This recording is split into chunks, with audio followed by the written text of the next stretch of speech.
Calling the June meeting of the Housing Authority of Travis County to order at 10:05 a.m. Can I get a roll call, please? Chair Laura Getchie. Present.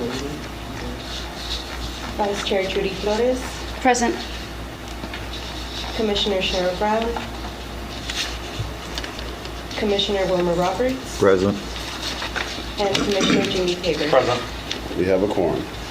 Thank you. Is there anyone here to speak to the Housing Authority for Yes. citizen communication? Yes, there is Ms. Victoria Brown. Ms. Brown, if you would go up to the front, I will show you. I'll just do it time on my phone. It's a little easier. Oh, I'm sorry. I should have done it. It's okay. No, I'll do it for you. I appreciate that. Sure. This one's nice that they can see it, but I can't figure it out.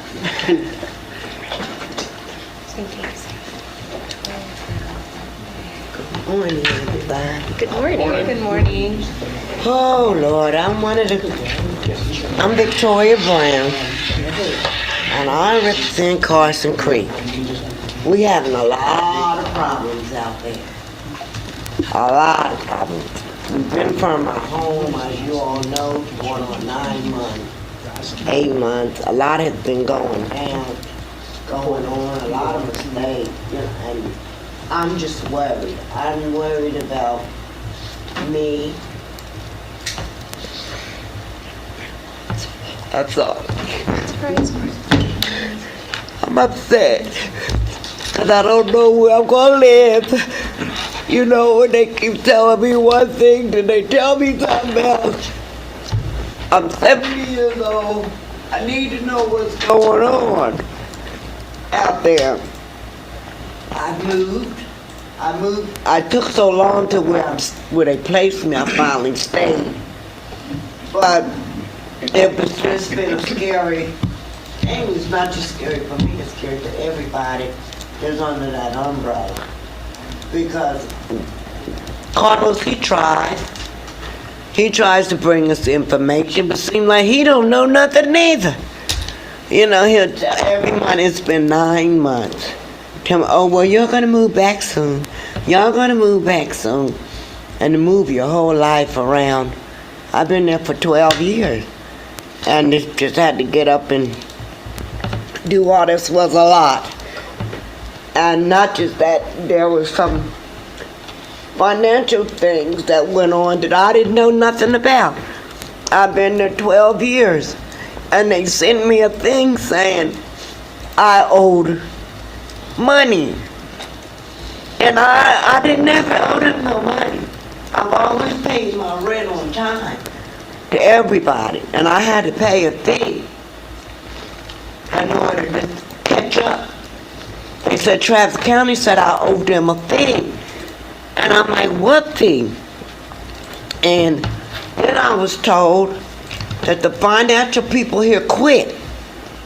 And that somebody went over the books and came up with this fee that I owed. And I'm like, I don't know about that. But I paid it because I don't want to lose what I do have. I have to have somewhere to stay. I'm 70 and I'm disabled. I cannot afford to be in the street. And it's just a lot. You know, it's a lot. And just certain things that's been going on, you know, 1 minute. Then with that contractor they had out there, he was a trip. He was awful. And he wasn't doing right. And he had got a whole bunch of Mexican people and went and got them to work for him. You can continue. And to do the work out there. And they was doing all kind of stuff out there. You know, he didn't go about it right. And a lot of people, we were thinking that's what the problem was the contract, you know. But it's just hard not knowing. Even though they try to make me feel comfortable, but that's just too much. It's just been a long journey, and I still don't know what's going on. Travis County told me one thing, the city tell me something else. I'm under the city housing, but I rent from Travis County, and they didn't even know that I had moved. 9 months. And I go to the place and ask them, well, what's going on? And they said, we didn't know nothing about the move. Then I get 2 bills last week in the mail. I owe for light bill and gas bill at Night Star. I don't live in Night Star. Why would I be getting a light and a gas bill? This is crazy. If Travis County is supposed to be taking care of that, not me. I moved because they told me we had to move. You know what I'm saying? They wanted to redo the place, and we all thought that was a good idea, but it's a lot. It's a lot, and then I have to try to keep up with all this stuff. I'm like, why me? What is going on here? And then I talk to the other residents under this umbrella, and they having problems. You know, it's not just me. It's the whole group of us. Man, I just thought I need to come to the board meeting and see if I can get some help or find out, am I safe? Is my place safe? What? You know, I just felt like I needed to come and let you guys know. Thank you. Some things need to change out there. Just because we on a system don't mean that we want to live poor and ugly. That's not fair to us. You know, and I just want that cleared up. That's all. And I just want to know I'm safe. And a lot of other people, I guess they satisfied. They're going back whenever. We got another date, but who knows? You know, that's hard living 10 months, living in a box. Well, I have boxes up to my ceiling like this, not knowing, is this the month I'm gonna move, or is this the time, or am I okay staying here? How much do I have to really pay? Girl, I don't know. I'm still over here at this new place. I haven't heard nothing yet. You know, and I'm just sitting there on like a time bomb. So whenever Travis County and the city get it together, I'll know. Until then, I don't know. The Travis County told me just pay my regular rent. Mm-hmm. Now with all this changes going on, I don't know what the city gonna say. Because the city's saying they penalizing Travis County. They not paying my rent because of all this stuff going on. Because the caseworkers over there said they wasn't going to pay Travis County no money until they got it all this stuff straightened out. So where do I fit in?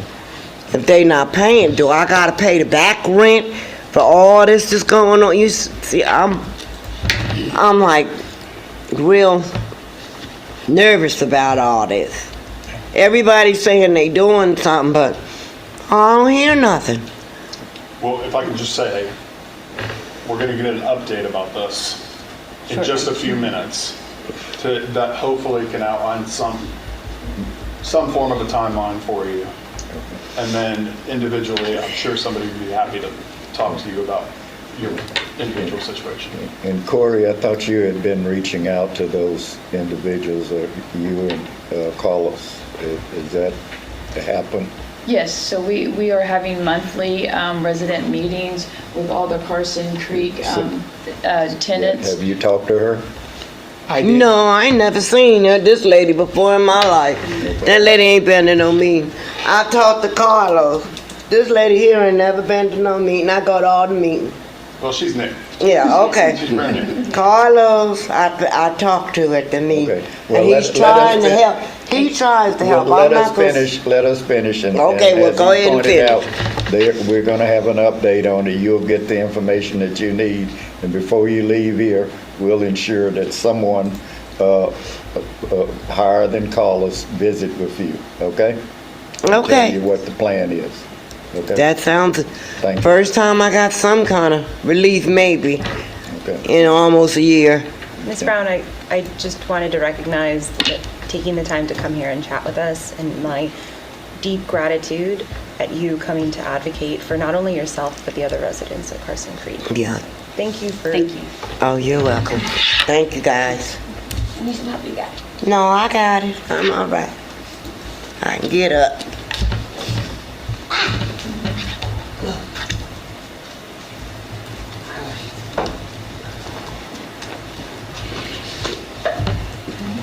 Are there any other folks signed up for public comment? There is none. Thank you very much. Moving on to the consent agenda. I'll start with approval of the minutes from May 1 board meeting. Did everyone get a chance to look at those? Yes. Okay. If so, I will entertain a motion to approve those minutes. So moved. Second. Fantastic. All those in favor? Aye. Any opposed? Hearing none, that passes. Moving on to consent agenda B, CEO Executive Director's Report. I'll entertain a motion to approve that item of the consent agenda. So moved. Second. I think we'll give that to Jimmy. Jimmy, yeah. All those in favor? Aye. Any opposed? Hearing none, that passes. Moving out of consent agenda into action items. We'll start with resolution number HATC 2025-07 to approve HATC's proposed changes to the CEO's performance evaluation template. So this was something that was on the forefront of my mind after last year when we went through the evaluation. A lot of people's comments were that they didn't feel that they did their best with the tool that they had, but they didn't think that the tool was the best suited evaluation matrix. So something that our fantastic HR committee got to work on revising it, and this is what they've come up with. I've gone over it, and I think it is a major improvement. It just makes a lot more sense to me, but I wanted to talk to the whole board about it and see what your thoughts were. I guess, Jimmy, you were spearheading Yeah, I this. just want to highlight what changed. Please. So that so instead of the scale that we had, which I think was 6.5, what was the top? 0, 3.5, and 5. 0, 3.5, and 5. So we changed it to 1 through 5. We also said that anybody who scores below a 3 has to provide a written explanation. And then elements of this now tie the current strategic plan into the CEO's performance for evaluation. So those are the major changes, plus this expanded Yeah. paper size. And yeah. So that's it. So I think it's all in all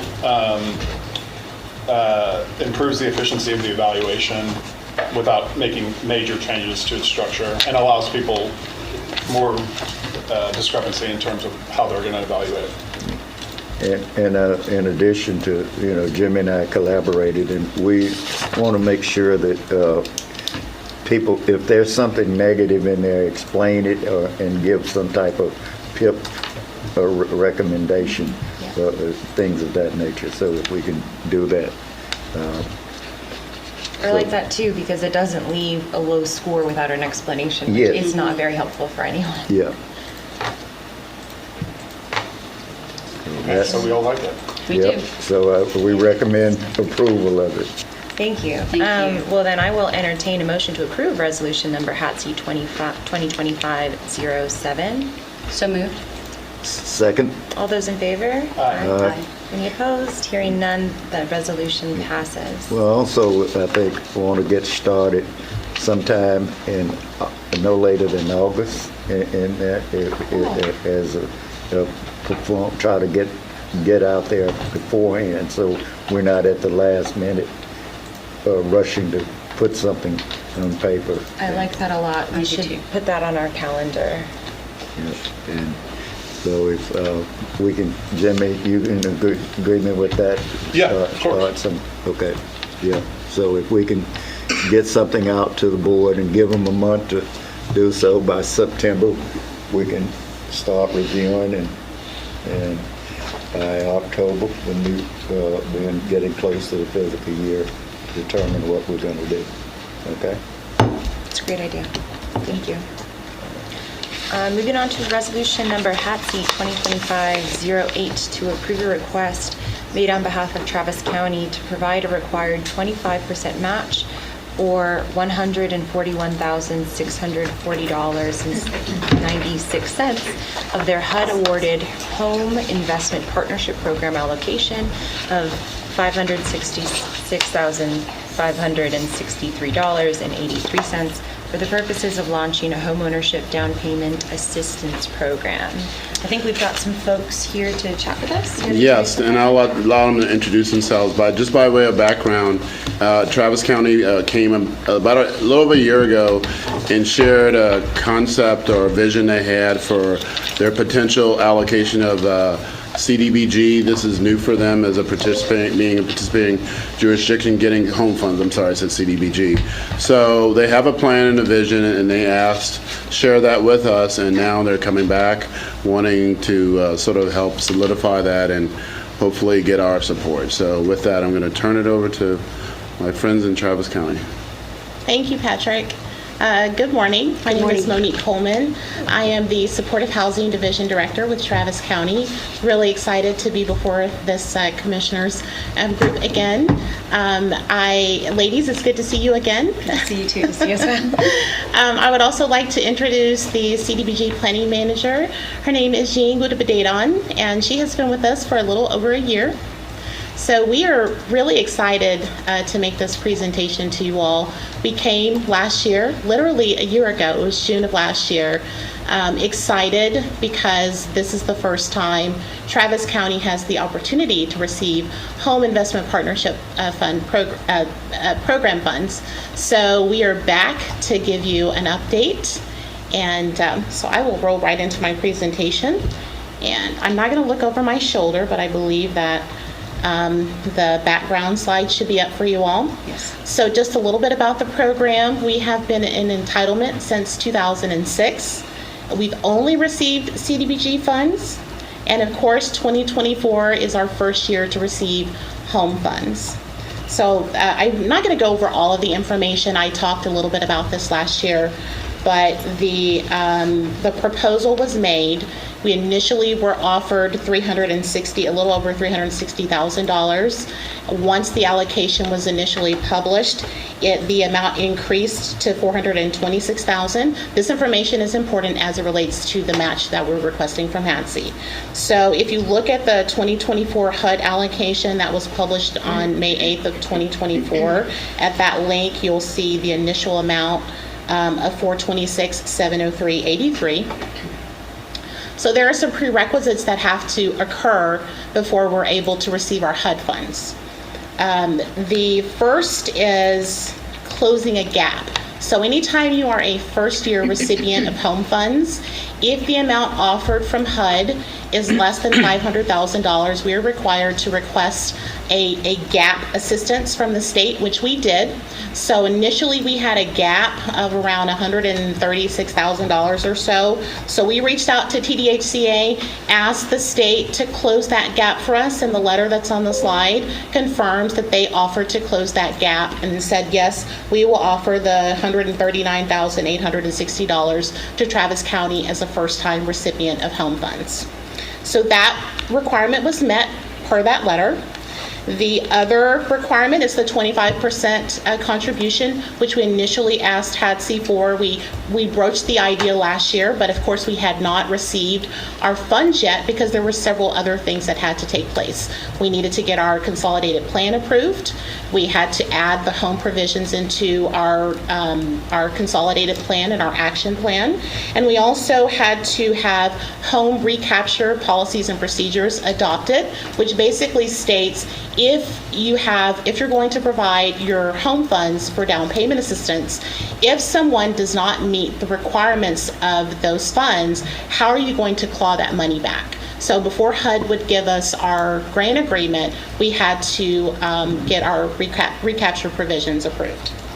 So on the next slide, as of April of this year, HUD finally approved. We had several revisions. Thrilled about finally getting that approval because we knew our grant agreement was coming. And this is just a little snippet.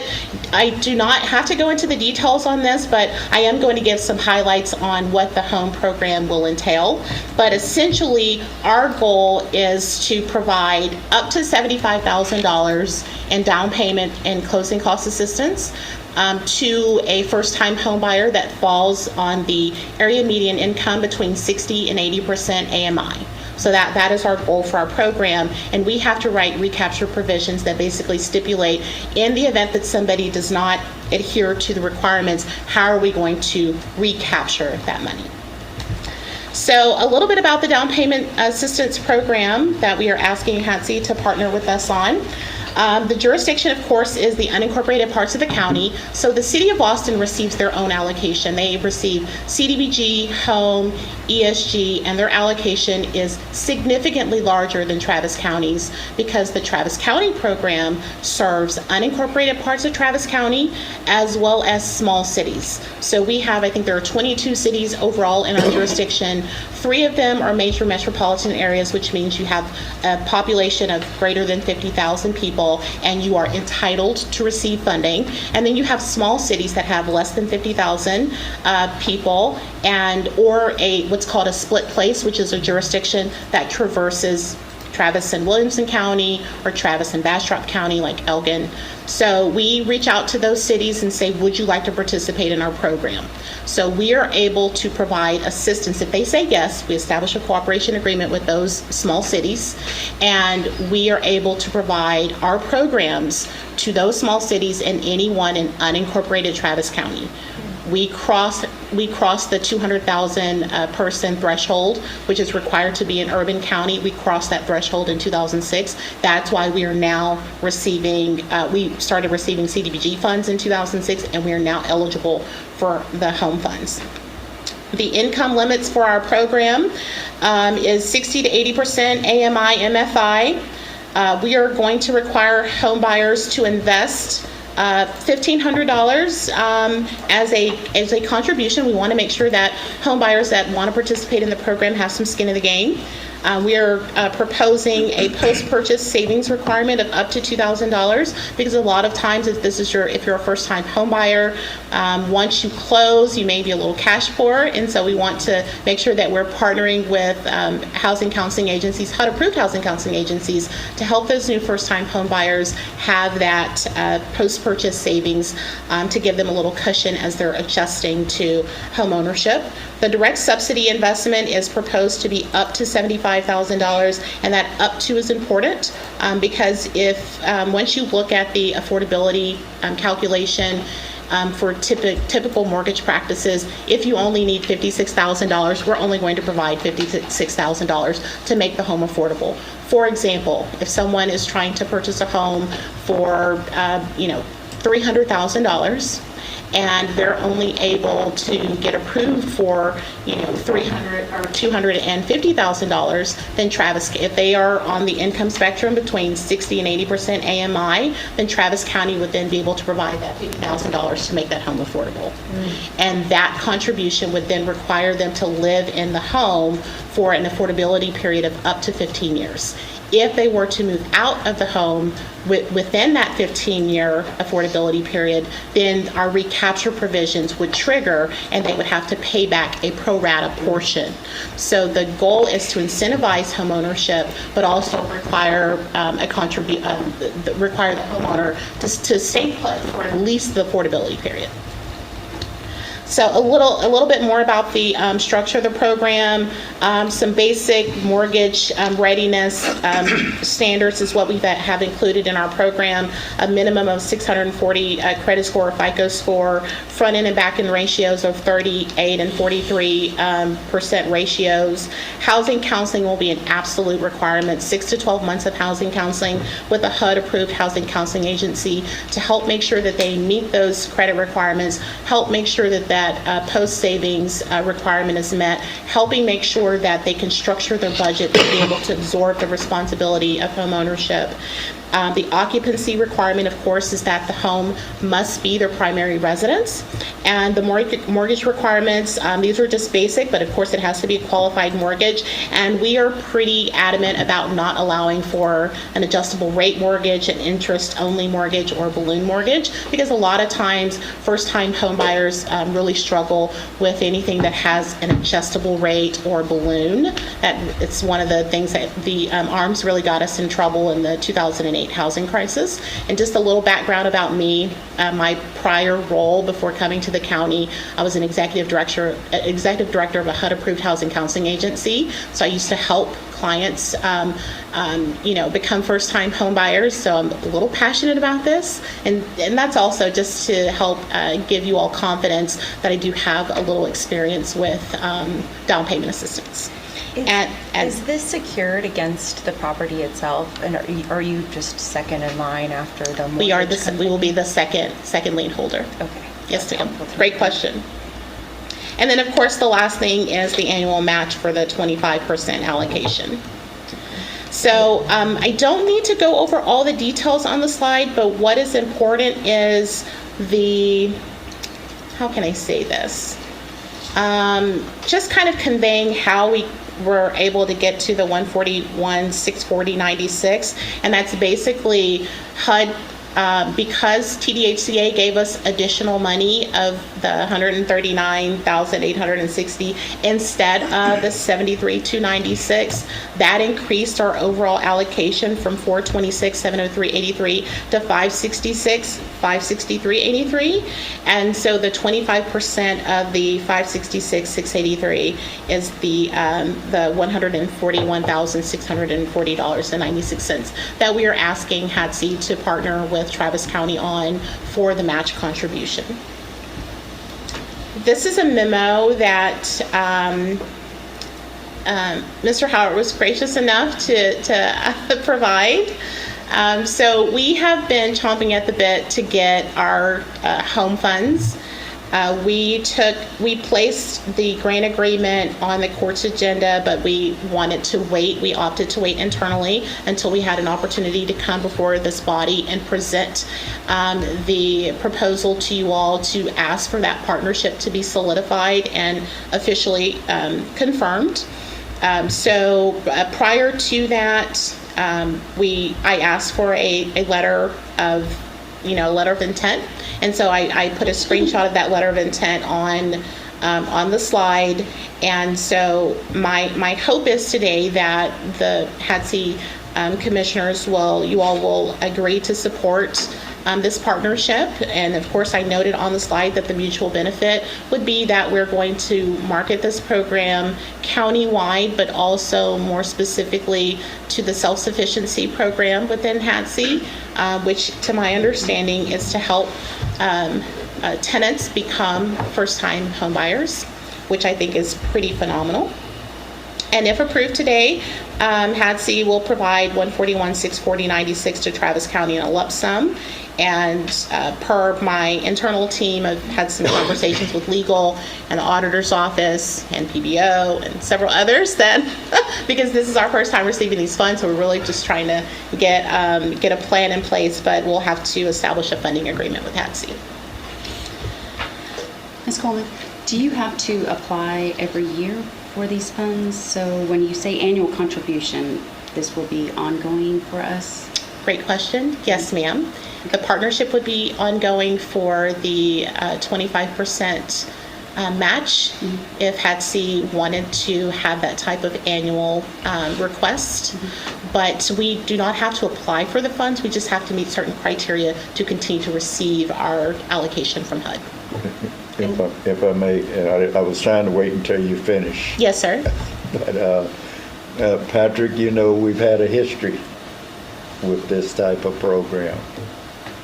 And you want to explain what happened to that and where we are, or you? Sure, yeah. So actually it was Strategic Housing Finance Corporation, but Yeah, well, I know I can't separate myself, Yeah. even though I try. they had a lease purchase program, and I think so there was some very different things there. I mean, there was not a housing counseling probably wasn't at the forefront. The agency bought the homes and was actually, the dealer broker, that sort of thing. So I think there was some definite issues that wouldn't lend itself to what's being proposed here. We're just talking about down payment assistance, but in that case, the agency was the owners of the property, and they did experience a lot of foreclosures as a result, and I think a lot of it just had to do with, I wasn't here at the time in the inception, but when I got here, I think there were 4 units that were left. We had to get rid of them at the time. And we disposed of those, but it had more to do with probably the structure, but it was a lease purchase. Yeah. And that was, I just wanted to share that experience. It was. I wasn't here when they purchased it either, but Sure. we got the results of it, and we were trying to clean up the stuff, and we ultimately had to sell a lot of that stuff. Yes. A couple of things that concerns me is the low credit score of 640. Okay. Generally, lenders don't like to lend below 650. Okay. So that may be something that you may want to consider also. Okay. And if you go back to that slide a little bit, Bridget. I think it was the down payment assistance program overview. Yeah. That one, here you go. Yeah, the 640. And then the fact is, you talked about the maximum length of the cost is a $75,000 home. No, sir. That's the amount that we are willing, that's the maximum amount that we are willing to offer for down payment assistance. Okay, maximum. Well, what is the maximum amount of it? The homes in Travis County are in the $400,000 and $500,000 range now. So, what are the criteria for those individuals, and where will they be? What type of employment and things of that nature, and criteria for setting up that structure? That's a great question. That's one of the reasons why we are seeking a partnership with a housing counseling agency. To address your question on the credit score, I may be a little outdated with my the framework, I guess, if you will, for mortgage readiness. But typically, 640 has always been the lowest for a conventional loan. It may have increased to 650. So thank you for that heads up on that. I will look into that. FHA loans typically allow for a FICO score as low as 580, which is pretty difficult. It creates a lot of challenges on the interest rate side. Also, FHA loans require mortgage insurance, MIP, whereas PMI is allowed for a conventional loan, but your PMI can drop off once you meet that 80% threshold of having paid down your mortgage. So my goal with looking at this is to identify a housing counseling agency that understands what mortgage readiness means. And from my experience, when I was administering a housing counseling program, a HUD-approved housing counseling program, we would take our clients through 6 to 12 months of readiness. That would include credit counseling. That would include budget counseling, looking through all of the finances to help kind of get things cleared up, because we knew that post-purchase savings was going to be critical. We also would let our clients know that you have to have at least 2 years on your job. A mortgage lender, when they're doing their MCR. And you don't have to go into all the details. I worked for the Neighborhood Reinvestment years ago, and part of the Federal Home Loan Bank Board system, so Absolutely. I'm familiar with the structure of it. But I just wanted to raise those issues and make sure that you flush out all of those things. Absolutely. As we going forward, because we, like, being stuck with, what was that, about 20 of those? Yeah, about 20 houses. I got 4. It was 4 when I got here, but Yeah, to your point again, it was There was, obviously, we were more on the hook because we actually own the properties and folks were, but I do, that responsibility wouldn't be ours. We're obviously, in placing it in the hands of capable people to be able to make sure that happens.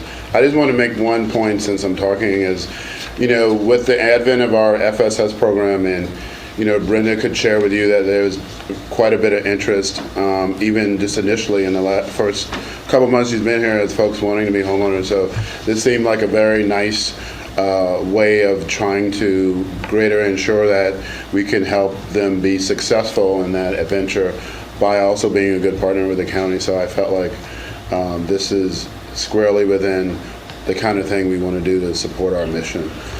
So just wanted to say that. And I agree wholeheartedly. The only thing I'm trying to say is there need to be some employability consistency also in that program. Absolutely.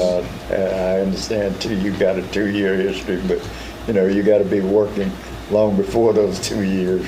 That's right. Take that under consideration. That's right. That's I'm finished for now. I don't want to talk anymore. I really appreciate your comments, Commissioner Roberts, and they are well received. I understand what you're saying in terms of when we're identifying homeowners, make sure that we give them the support that they need and help them understand the complexity of homeownership so we can support them so they can be successful. I absolutely hear that. Our goal is to provide the number one barrier to homeownership, which is down payment assistance. Most people can't become first-time home buyers because they can't afford the down payment. If we can close that gap and help with gap assistance, essentially, then I feel like we're doing a great service to the community. But I hear what you're saying in terms of making sure that we give them the support that they need so they can actually sustain it, right? We don't want folks going into foreclosure. Yeah. Okay. Thank you. I apologize. No, you're fine. So I think I just had 2 more slides. So I think we were on the how do we plan to spend the home funds. We've already kind of talked about that, so we can skip past that and go to potential partnerships. So just to reiterate, we're seeking to partner with HATC, potentially Big Austin or another local CDC housing counseling agency, and identify clients who, with the right amount of support and assistance, may be ready to move into the pipeline towards homeownership, which is exactly to your point, Commissioner. The Travis County must seek a public-private partnership with a CHODO. I probably should have removed this from y'all's presentation, but that's important to me because I am really passionate about community housing development organizations being able to possibly use home funds in the future to build affordable housing, which is for single-family homeowners, which gets me excited. And then, of course, Travis County will oversee compliance with the home rules and regulations. And then there may be opportunities for other housing nonprofits to request down payment assistance from funds from Travis County. What I mean by that is, futuristically, we may also look at providing a subrecipient agreement to nonprofits to say, if you have a down payment assistance program, you can apply to Travis County. We'll give you the funds, and then you put those funds in the hands of nonprofits. So we're looking at different structures, but to kick it off, we are going to administer those funds internally. So the next steps, of course, is today to present a request before the HATC board to approve the PY24 25% home match.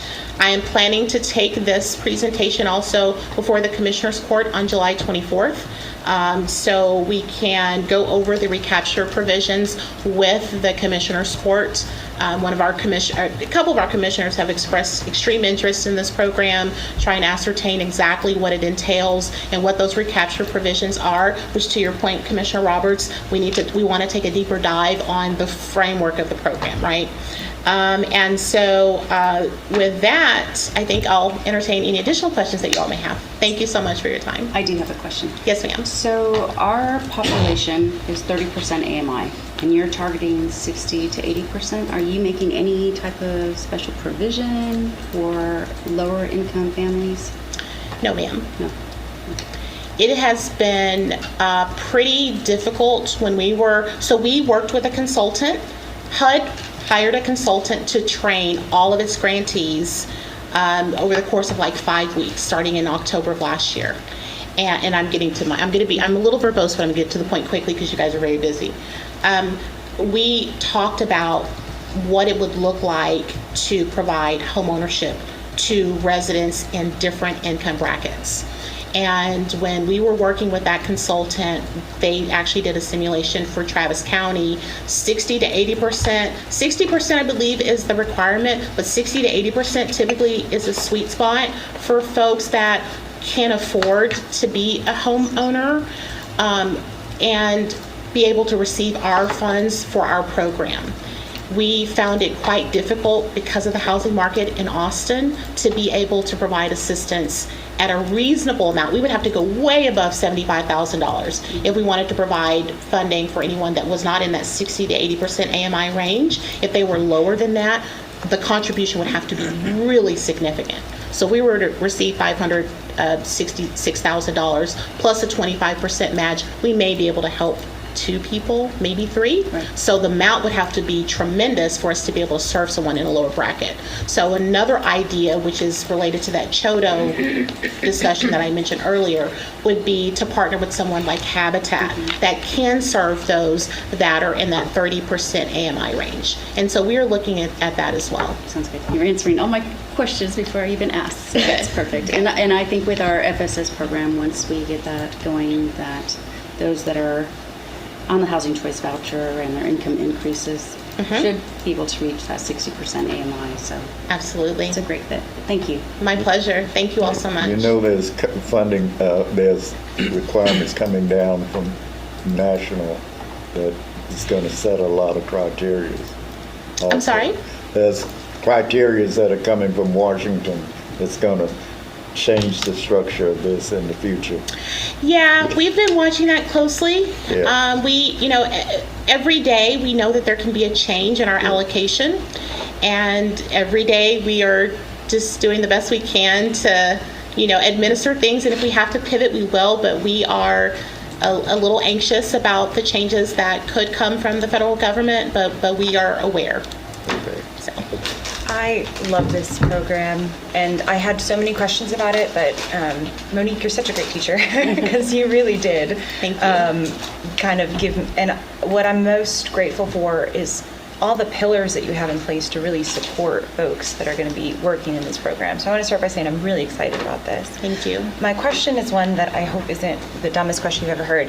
So we're approving 2024 funding, and so is that, I guess, can you help me understand how that's going to be applied, and when you come back next year, will we be approving 2025's funding? That is correct. Okay. So we are in 2024. 2024 started in October of 2024 and ends in September of 2025, so in a few months. Okay. But remember when I said we had to go through all of those prerequisites? It took us a while, being a first-time recipient, to check all of those boxes. So we are asking for the match later than we anticipated because we didn't get our recapture provisions approved until April. So if we haven't actually received our money from HUD yet, they sent us our grant agreement. If this is approved, we'll sign it, then we'll actually receive PY24 funds at the end of the year. Okay. PY25 has already been proposed to us. We haven't gotten around to it yet because we are behind. So we're basically a year behind. So I'm presuming that the money rolls over, though. It's not like a use it or lose it kind of situation? Absolutely. Okay. Absolutely. My next question is, because I can recognize that this board could be really excited about it, but we all serve at the behest of a larger body, and I can recognize that there is some difficulty in one board approving a commitment that goes on for longer than that board's life. Yes, ma'am. Though I think that this is a really good program and something that would warrant such a decision. But my question is, can you tell us what to expect? So if it's about 500,000-ish and 25% of that is 140, is in 2 years' time, is it going to be 1.5 million? Or can you give me any sort of idea on what the future looks like? Yes, I believe that our PY25 allocation that we received on May 7th was $427,000. About the same amount. Yeah, it was lower. It was around 470. So it would be 25% of that. It's closer to what it was originally before TDHCA made an error, gave us more than what they were supposed to, and said they can just keep it, right? Nice. So that was a benefit for us the first year. But going forward, it should be around 470 or so. Okay. And so you don't have to request the gap to 500 every year. It's just your first year. That is exactly correct. Yep. And so we are happy to come back before the HATC board every year if that's the desire. I mean, obviously it would be easier administratively, right? But I respect what you said in terms of saying every year circumstances could change.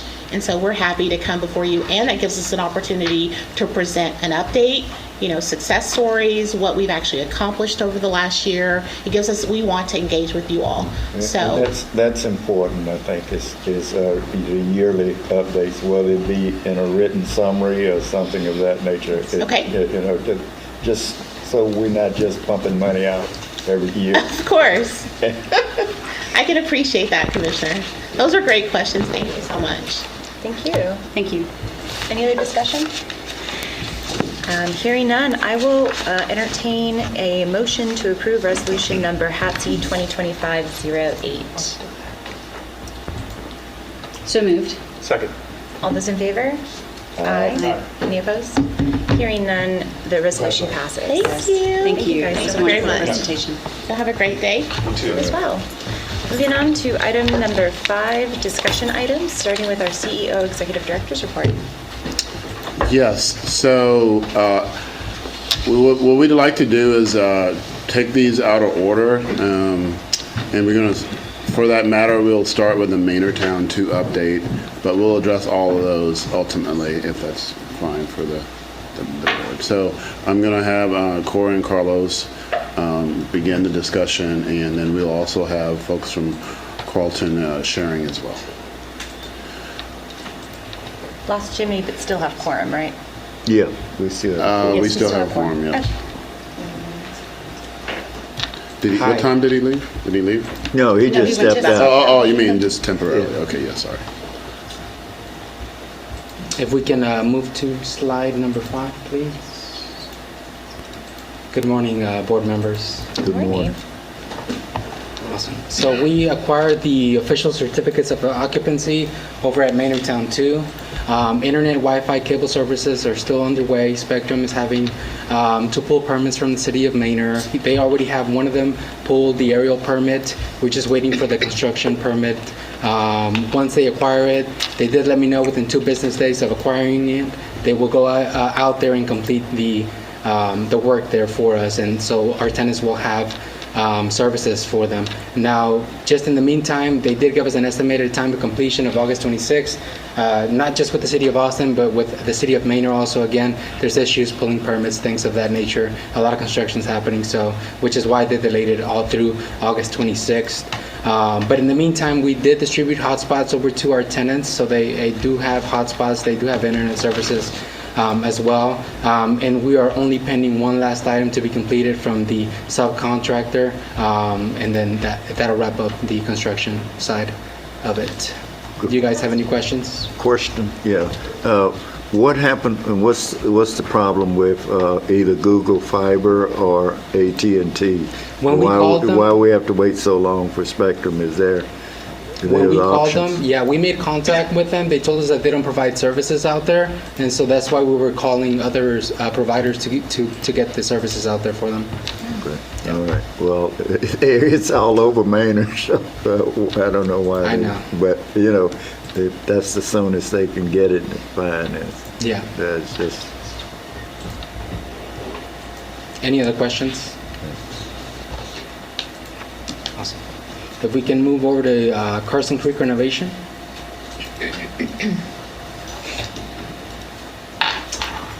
Perfect. So we finally acquired all of the final building inspection reports from the city of Austin, which was great.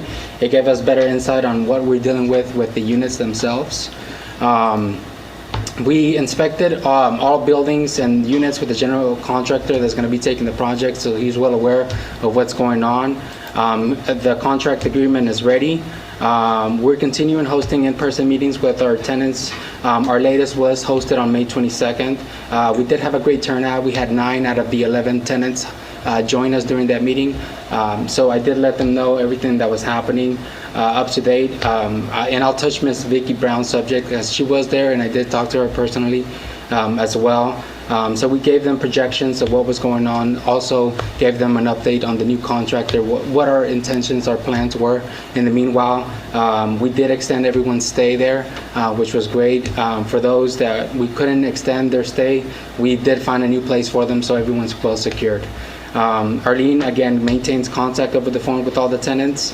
For those 2 tenants that weren't able to attend our meeting, we did mail out notices. We mailed out the agenda as well as meeting notes so that they can be in the loop of everything that was discussed during the meeting. And we'll continue that same process going forward with our tenants. And at this update on May 22nd, what was the word that was given out to tenants as to a move-in date? So we didn't give him a specific move-in date. We don't have one, a concrete answer just yet. Again, we did walk the property with the new GC, so he's well aware. Now, depending on what he goes in there, once he starts actually working with the final building inspection reports, it may cause additional delays depending on what the previous contractor did. So again, we gave them an estimated time of completion roughly around the 23rd of June. That's the estimated time of completion, but again, it all just depends once he goes in there and starts actually working on the units themselves. Now, there is great news to that though. Some of those final building inspections do have maybe 1 or 2 deficiencies that we can take care of fairly quickly. And so what our plan is to start moving them in phases. Not everyone's gonna move in at the same time, but whatever units we can go ahead and target first, those are the ones that we're gonna go after so that we can start moving them in initially. So what we have maybe potentially 3 buildings that we can get done as soon as the contractor gets in. So Carlos, are you moving the tenants back to the former units? Yes. Okay. Okay, are you gonna get a certificate of occupancy? Will the city split that certificate of occupancy for those 3 units, or do you have to have them all? It's per building. Yeah, it's per building. It won't be a general certificate of occupancy. So as soon as one of the buildings we acquire the certificate of occupancy, we can move those tenants into that particular building. Just verify and make sure that can happen. Yes, sir. Also, because Yes, sir. the city of Austin can be particular. And you said there were 3 buildings that you think fairly quickly could get finalized? Yes, based off the findings report that we received, we already collaborated also with the new GC as well. So he's, again, he went out there himself and saw those and told us that these are possibly some of the quickest ones that we can turn over. So that's 6 units in total? That is correct. Yep. And we have reports from the city as to the problems with those 3. Yes, sir. And all of it. We get those 3 checked out. Yes, sir. We got reports for all buildings. Okay. Has he gotten the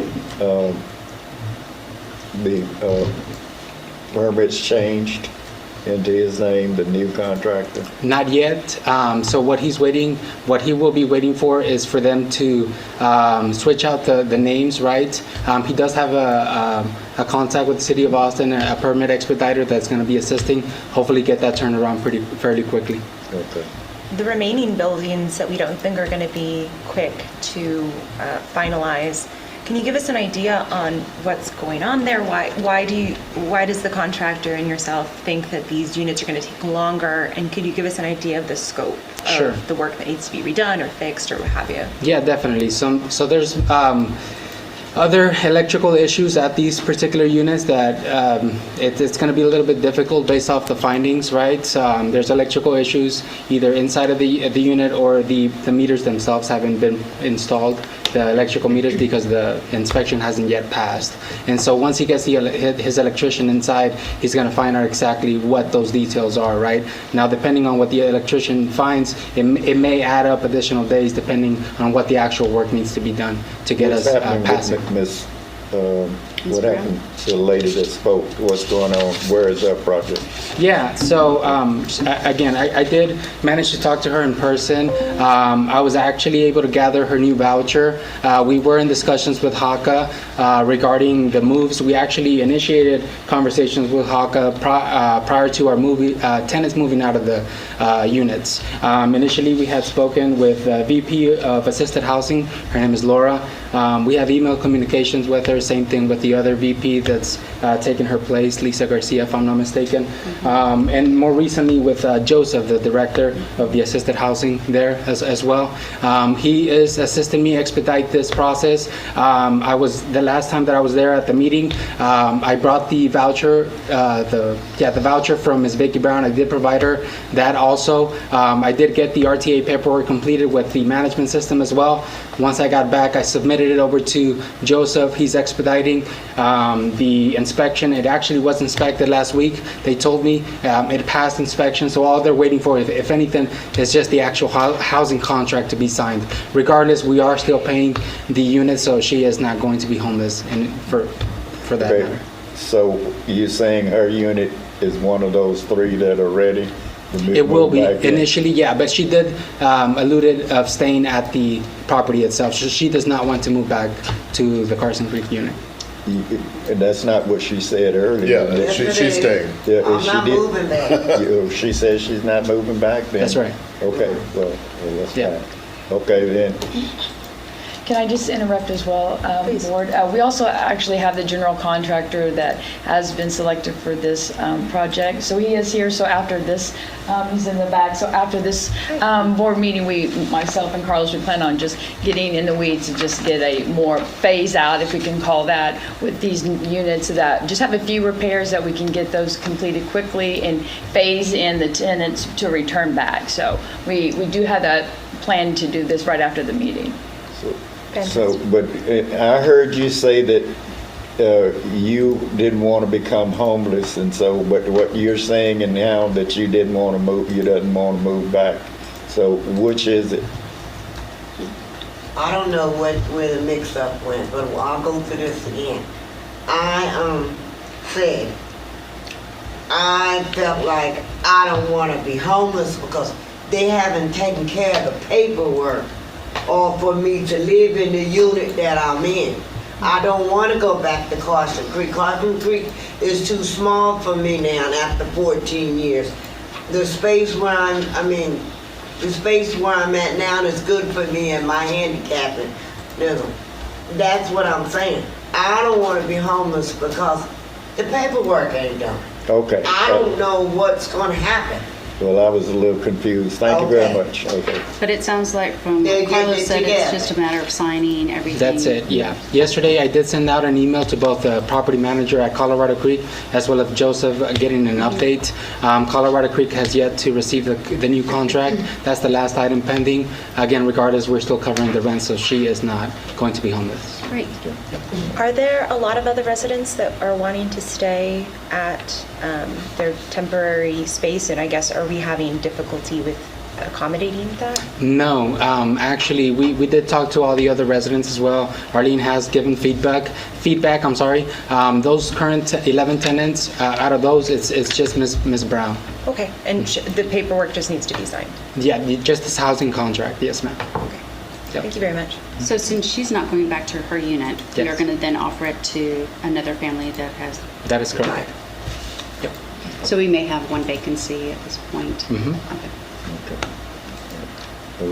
And the tree fell down in front of my house. Yep. I need to go out there. The tree, I went yesterday to check the mail when the tree Yeah. done fell. Yeah, over at Gracious. Carson Creek, there was some storm damage, so we did get some lightning striking over at some of the trees there. Yeah. Did we have any damage to the units that, Not the units themselves, not noticeably. I did see some branches at the roof. We just have to go out there and assess it. Hopefully not. If anything, it's just to the wire fencing. That's for sure. Yeah. and our general contractor in the back? Yes. Yeah. Thank you. Yeah. So this is Tom. Tom is the selected contractor, and then he's just going to go ahead and quickly introduce himself. I can answer some Or questions. answer, if you don't yeah. have any. answer any questions also. As far as changing over the permits into your name and getting them closed out, how long do you think that's going to take? It's pretty quick. There's two courses of action. One is if the previous contractor's amenable, then he will sign it over. If not, we have to submit the paperwork in a different fashion, and that's pretty quick. We're not renewing or starting the whole permit process over again. All we're doing is transferring the umbrella permit for the GC, and then each of the buildings has 4 permits on them: the mechanical, electrical, plumbing, and the building permit. So what's going to happen is all of the subcontractors, we're taking them off, they're gone, and we will assume their permits starting over, but not in the fashion that there's a plan review and a delay. It's just a money exchange, and the city charges you 50% of what the original permit is to change the subcontractors. So I've already got all of those guys lined up, and we're just waiting for the paperwork to finish, and then we can get going. And there's three buildings, 9500, 9502, and 9504. Those 3 are the ones that have minimal stuff to be done, and then we can get them, and I've already talked to the inspector director to work with him and try to get things moving. And the whole goal is to get as many units turned back over as possible, as quick as possible, because y'all have suffered a long delay. So, I mean, I've been out there looking at the property. I've looked at the property for years. So we've worked with you guys for a long time. So what's the time frame totally? The time frame total? Yeah. Well, the first 3 units that I'm talking about, maybe 2 weeks, 3 weeks max.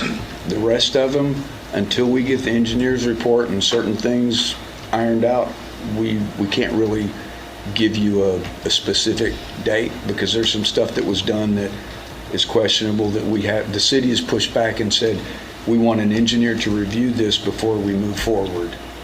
And that's going to, and I've already got the engineer looking at the stuff, and I've already sent him a plan set of what the problems are. So as soon as he can get that information, then there's a couple of units that, again, if we can come up with the solution to fix those problems in a short manner, they can be turned over quick as well. So the only thing that I see is that there's probably 3 buildings that are going to be the outliers, that are going to be the ones that need a lot of work to them. Those are the ones that Carlos alluded to, that Austin Energy won't put the meters back on because there's electrical issues. We have to get those resolved. But like I said, it's a phased approach. You've got 8 buildings. First 2 weeks, you maybe get 3 back. Following that, maybe another week or 2, you get 2 more. And the other 3, it just depends on how much repair we have to do. But we've definitely looked into and done our due diligence on all the stuff that's there. But, there's stuff that we haven't actually been able to see because we haven't been in there yet. And Tom, the concern is only electrical for as far as the engineer needing to review, or is it plumbing also? No, it's truss issues truss. that they cut. So structural. Okay. Structural. Yeah. Leveling, there's some leveling issues. So, but we should be able to get it going pretty quick. And the permit expediter is good at their job, so they get things pushed through as fast as possible. So the goal is not to induce any more delays for y'all. Thank you. You're welcome. That is our stated goal as well, and I'm very grateful that you recognize and understand the kind of place that we find ourselves in. Oh, and yeah. I'm glad to have you on board. Thank you. Thank you for accepting that.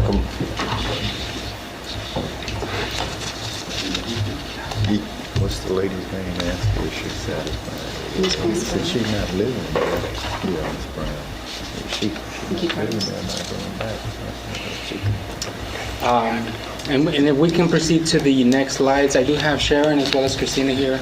They'll be presenting the affordable side section. Go understand. Yeah, they'll go ahead and get started with Eastern Oaks.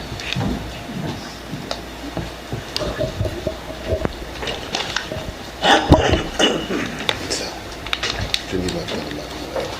Okay, good morning, everybody. Morning. Thank y'all for having us and allowing us to present the operational update for the HATC properties. As you see on the screen, we're going to start with Eastern Oaks. Occupancy is 96.66 with 1 vacant. So we have 29 units occupied. The delinquency is 1562, and we have 0 pending evictions. Out of the 29 occupied units, we have 8 with balances, and I can certainly provide updates on those specifics if you would like to know more about the 1,421 in delinquent rent. If not, do you have any other questions on Eastern Oaks? Are there no, I noticed usually our board packet has the service requests for the month and how they were resolved and some information on that. I don't see that in my packet. Were there just no service requests for Eastern Oaks? There were no service requests, but there is one on the board packet that you guys should have received. It's under this as an attachment. It should have been there. I do want to ask about the delinquent rent. What is that? Sure. So we have, when these reports were pulled, we had number 29 had a May balance of 416 that has since been paid. Jefferson, number 31, owed 744 and also now owes June. However, there are notes in our system that he or she, are working with their caseworker to try to get assistance. And then 25 had a balance of 177 for May and now owes June as well. And so that's the sum of the delinquent tenant rent amount. And I forgot to mention that number 39, the vacant unit, is now pre-leased and is approved pending move-in for Monday. I don't see that in my packet. Is there any way So, you could have that sent to us? Quick question The on service unit number request? 25. No, which are The service request that they said should be yeah, the as an service attachment? requests weren't included in the packet. Are you talking about? So every month we've had a really great list of all the service requests, what they were for, and when they were, and if Right. they've been resolved. And that's just not in the packet this month. And so I'm wondering, to the extent there is some, I'd love to have that. Yeah. Give me 1 second. I can resubmit it. That's not a problem. Thank you. So on unit number 25, is there a reason why they're delinquent for May and June? I know June rent was due, but for May. Right. I don't have any details on the specifics for the reason Okay. that they're delinquent. Why is it consistently having those that are backing up? Are they not getting counseling services, or what's going on with those? I do not have the details on this particular individual's account, but we can certainly follow up after the meeting. Because if they're consistently late or delinquent every month, it just starts to pile up, and then we've got a big hit down the road. Sure. We need to try to get some financial counseling or some type of assistance to them. All right, we'll follow up with him on that. Thank you. You're welcome. Any other questions on Eastern? Okay. Next slide. Okay, so this is Summit Oaks. Summit Oaks is 83.33% occupied. We have 4 vacants out of the 20. Delinquency is 3,298. There are no open service requests. We do have 1 pending eviction. When this report was generated, and we have added a second eviction for number 18 Duncan. That is not for non-payment of rent. It's a non-rent breach of lease case. The eviction is number 8 Kavanaugh, and we do have the attorney handling that for us. Judgment was granted on the 27th of May. So we are still in the process of waiting the 30 days to allow that individual to either appeal or vacate.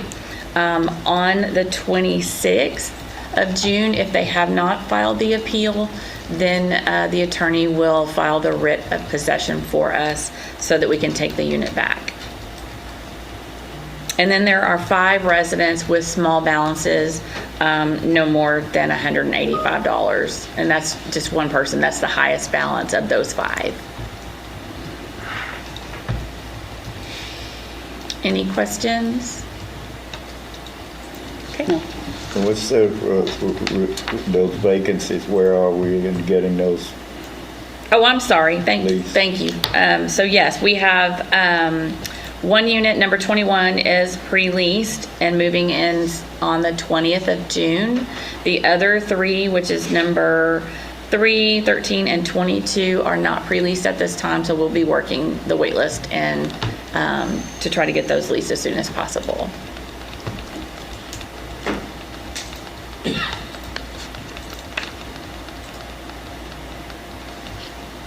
Okay, if nothing else, we can go to Alexander Oaks.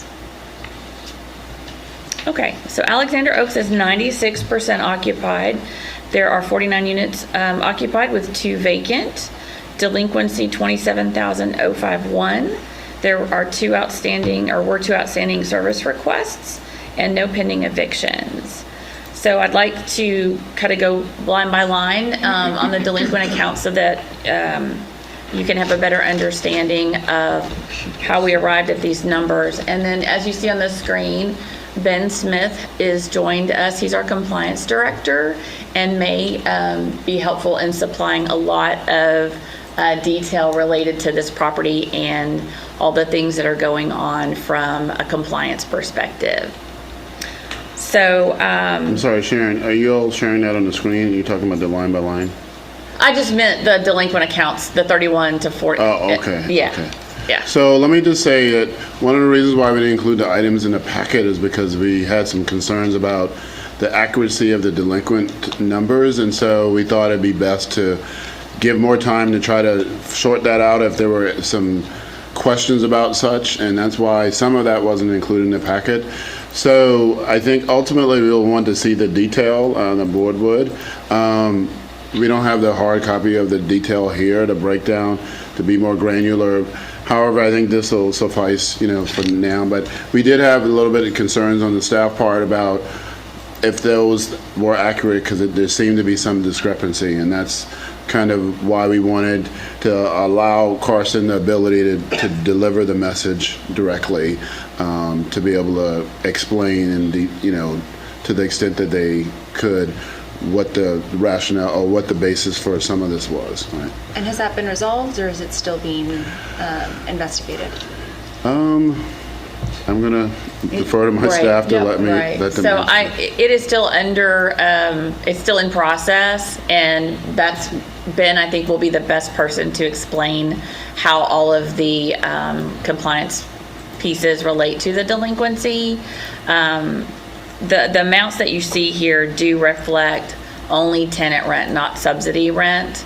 But there's a lot of moving pieces in what we're trying to do with the gross rent change, and it does at some point affect the resident side as well.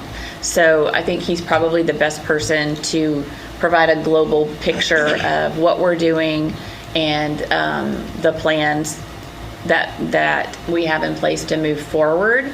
And that also impacts the line item that you see here for utility charges of $10,510. So Ben, if you would like to go ahead and provide your update on where we're at with the gross rent change from 2024, I think that will be a great place to start. Hi, Sharon. Can y'all hear me okay? Yes. Thank you. Hi, board members. I'm Ben Smith. I'm the Director of Compliance with Carlton. So I don't believe I've had the chance to meet some of you, but it's nice meeting you, being able to take this opportunity to explain. So when Carlton took control of the properties, we were in a situation where we had to get caught up on what is the OCAF, which is the operating cost adjustment factor, dating back, for several years. We finally got up to 2023, and then we started working on the 2024 OCAF, and what needed to be done at that time was a utility allowance study. So every 3 years under this program, you have to do a utility allowance study. and this particular property, it was kind of challenging. You know, we didn't have a lot of occupied units. You know, some of the residents really didn't understand the situation. You know, why we needed the utility bill. So it took quite a bit of time to get this study completed. Fortunately, we were able to get enough information from the tenants to be able to, you know, get the study completed. We submitted the OCAF to the local HUD office. HUD office signed off on it. It retroed it back to May 20 of 24. Well, when you implement that gross rent change, you know, it changes. It will change all the accounts, the ledgers, whether it's the resident ledger, whether it's the subsidy ledger, you know, depending on whether they receive a utility check or whether they actually pay rent. There's all kinds of just adjustments that happen. When you're talking about almost 14, you know, trying to cover up, almost a year's worth of going back. That's like 2,100 adjustments that I'm trying to accomplish in less than, you know, about a month's time. So unfortunately, you know, the charges are not correct. I've made significant amount of adjustments to them and making sure they're correct. Now, I'm the only one that's doing it because it wouldn't be a good idea to say, okay, you do these, you know, multiple people having their hands in this and more errors could potentially happen affecting the resident. You know, the ultimate goal is to make sure the resident is not in a situation that could cause them to be evicted, right? Because of this situation. So, you know, no late fees were being charged. Nobody's rent that would have gone up is being increased without a 30-day notice. Originally, I tried to get this done before the end of May, so those rent notices could go out, you know, to be effective July. I've now had to switch that up to anybody's rent that's going to go up will be effective August 1st. To give them plenty of time. That could be as simple as $2. It could be as much as $20. I don't know. Every situation is different. There are some people's rent that went down. Particularly the two people that are in the 2 bedrooms, because when that utility allowance study came back, the 1 bedrooms, the 3 bedrooms, and the 4 bedrooms, those utility allowances went down, which would increase the tenant's rent, where the UA on the 2 bedroom went up, which would make the tenant's rent go down, if that makes sense. It's a very fluid situation. When you're talking RAD, subsidy is always fluid when it comes to delinquent. You have, you know, you could have a move in May 1st, or I'm sorry, May 15th. You're actually not going to see that money on a subsidy side of things until, you know, July 1st. So it's always fluid when it comes to this delinquency. But in this particular situation, you know, this is not currently the residents. It's something I've got to finish, that I'm trying to get finished. I hope to have it finished by next week. And you know, before next board meeting, this situation, the delinquent looks a lot better for you. Okay. And that was a mouthful. I apologize. Sorry. Well, question then, what happens that rent that wasn't paid, do we have to eat that, or who's going to take care of that cost? As far as the you know, the subsidy side of things, you're getting paid. So from the government, you're getting it. The contract rents went up. So fortunately, you're getting all that money, a lot more money back, retroed all the way back to May of 2024. But we cannot hold, if the tenant's portion was to go up, we cannot hold the residents responsible without giving them a 30-day notice. So this is nothing on the resident side. I understand that, but are you all going to take care of that, or what? Are we going to take care of what? I don't understand your question. the shortage, the shortage, or is Travis County Housing Authority gonna have to take care of it? I mean, so what you're saying, asking is if the tenant was supposed to pay, if the tenant's rent went up from $490 to $500, is Travis County going to take care of that $10? I want to know, yeah, who you're gonna require to pay that? I mean, you can't. I mean, that would have to be the Travis County's decision. I mean, Well, you can't hold a who resident made responsible that- for it. Who You made can't. the error? I can't speak to that. So, I mean, we've took over in 2023. We had to do 2022 OCAF. We had to do a 2023 OCAF and a 2024 OCAF, and we've already submitted for the 2025 OCAF. You know, we were asked to come in and clean this up, and that's what we were doing. So, could you give me again an estimate on how long you think it's going to take you to go through and verify all these amounts so that we have true and accurate delinquency amounts? So out of 75 units, I've gone through, I have 4 more units to go through, and then I need to go back and touch base on 1, 2, 3, 4, 5, 6, 7, 8, 9, 10, 11, 12. 12 of the units were a little bit more troublesome to kind of figure out. Every unit's different in their situation and what I actually need to do. It's multiple steps.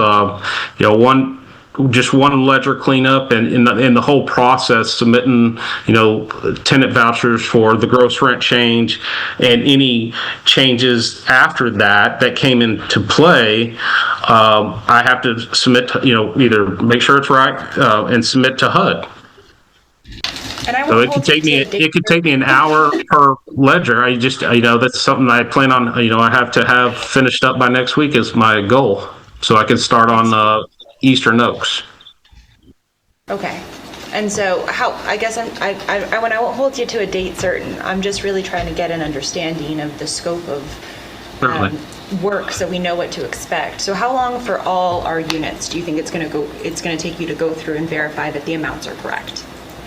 Like I said, there's 75 units. I've got 4 more units left, which I'll be working tomorrow, and then going back, hopefully I can get the 4 units done here in the next 3 hours or so, and then go back and concentrate on those ones that I said I needed to go back on, so I could have it either finished by the end of this week and notices sent out come Monday, or it could go into Wednesday is my goal.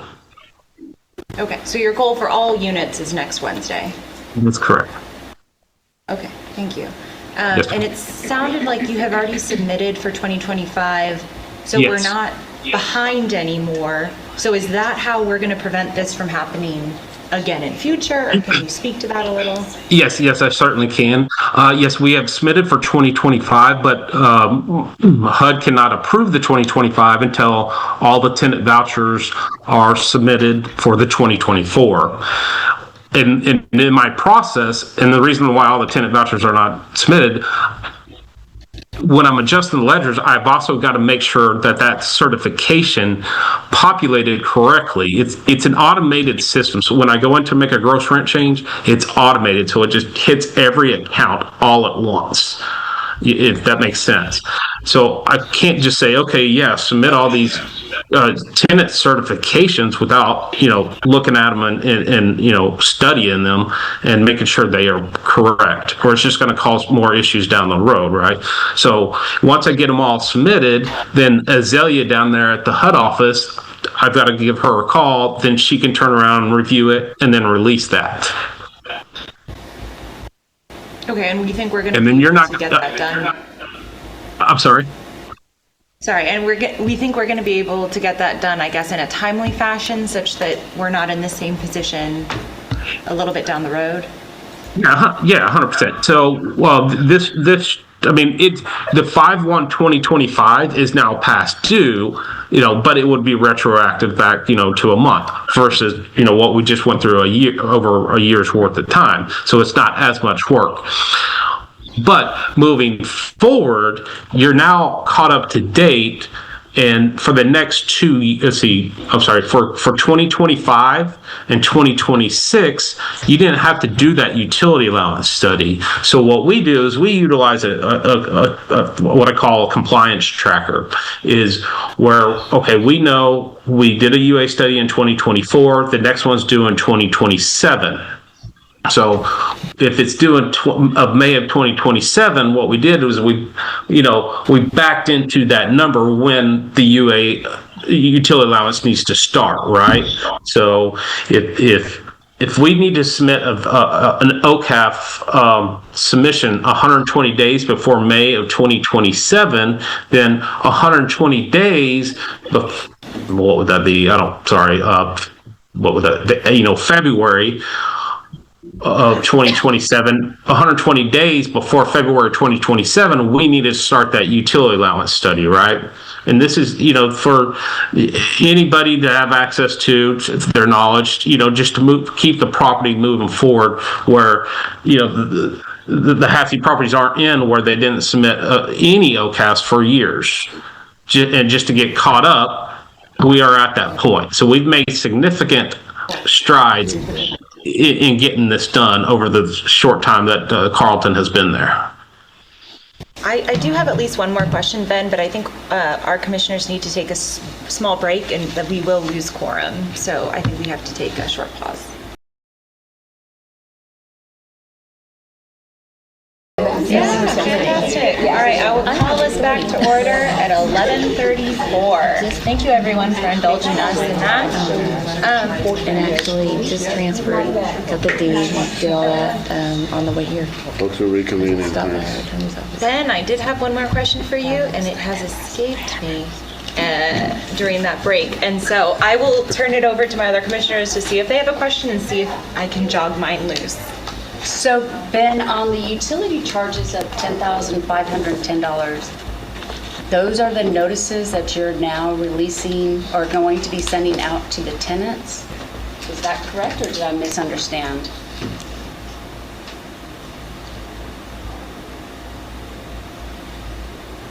Are you muted? Sorry, Ben, can you He's hear muted. us? He's muted. Hi, he's having a difficult time unmuting. Oh, Well, Sharon, do you know the answer to that? I'm sorry. There we go. Can y'all hear me?